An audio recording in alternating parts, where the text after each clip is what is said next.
اظہار کے حوالے سے فرماتے ہیں کہ بنی اسرائیل کے زمانے میں ایک صالح بادشاہ تھا۔ اللہ تعالیٰ نے اس زمانے کے نبی کو وحی فرمائی کہ اس بادشاہ سے کہیں کہ کوئی تمنا کرے۔ اس بادشاہ نے کہا کہ میری یہ تمنا ہے کہ میں اپنی مال اور اولاد اور جان کے ساتھ اللہ تعالیٰ کی راہ میں جہاد کروں۔ اللہ تعالیٰ نے اس بادشاہ کو 1000 بیٹے عطا فرمائے۔ اس نے اپنے مال اور اولاد کے ساتھ ایک لشکر تیار کیا اور وہ اپنی مال اور اولاد کو لے کر اللہ تعالیٰ کی راہ میں چل پڑا۔ وہ ہر ماہ جہاد کرتا اور اس کا ایک لڑکا ہر ماہ شہید ہو جاتا۔ جب ایک لڑکا شہید ہو جاتا تو وہ دوسرے لڑکے کو میدان جنگ میں لے آتا۔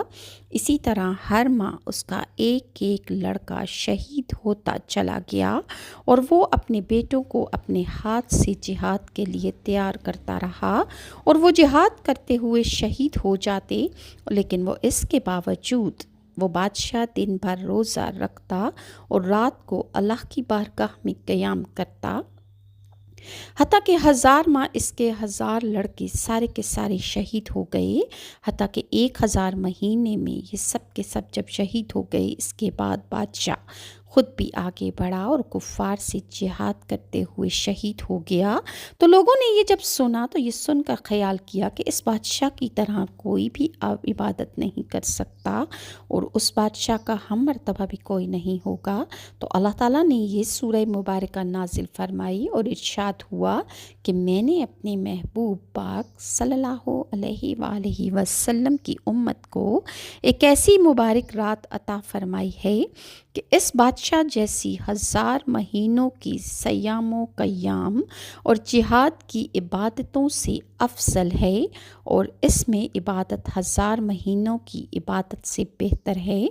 لہٰذا یہ شب قدر اللہ تعالیٰ نے امت محمدیہ کو خاص تحفہ اور خاص عنایت فرمائی ہے۔ اسی طرح بعض مفسرین کہتے ہیں کہ انسانوں کے سردار حضرت آدم علیہ السلام ہیں، عربوں کے سردار حضرت محمد مصطفیٰ صلی اللہ علیہ وآلہ وسلم ہے، اہل فارس کے سردار حضرت سلمان فارسی اور رومیوں کے سردار صہیب رومی ہیں، حبشیوں کے سردار حضرت بلال حبشی، تمام شہروں کا سردار مکہ مکرمہ ہے، تمام وادیوں کی سردار وادی بیت المقدس ہے، تمام دنوں کا سردار جمعہ ہے، تمام راتوں کی سردار لیلۃ القدر ہے،